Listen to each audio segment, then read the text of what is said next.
I want to explain to you how it's possible that my brain surgery yesterday only took 20 minutes.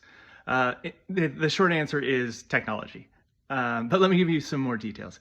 So first you got to know this was not a traditional surgery, an open brain surgery or a craniotomy as they call it. I've had 3 of those in the past.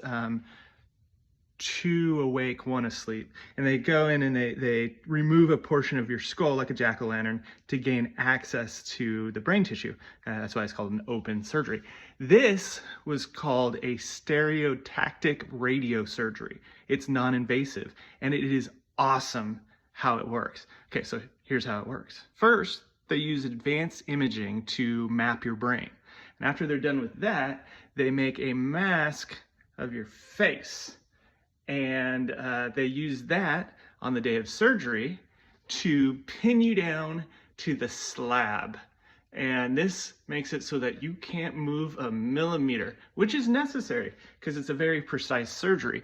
So day of surgery, they pin you down to the slab, and then the surgeon confirms that your brain is actually lined up with all the mapping that they had previously done. Once he confirms that, he hits a button and then he's done. He has pre-programmed the entire surgery.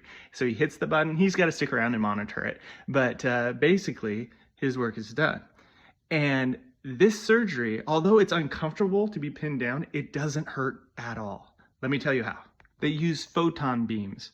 And how it works is they deliver the photon beams that enter your head scattered. So each individual beam passes by your scalp and your skull without causing damage or burning or pain. But once it gets past the skull, this is where it gets crazy. The beam is then bent to the location of the tumor. And as all these photon beams converge at the tumor site, there's a lot of energy at that focal point, and it becomes like a surgeon's scalpel. And so they can do the microscopic little moves necessary for a very precise surgery to remove that tumor. Then they just turn those radiation beams off. 20 minutes, you're done. And I was able to sit up and walk out of the room. It was done so quickly that Natalie and I just walked down the street to Tartine and had a great brunch before driving back home. I slept a lot that night.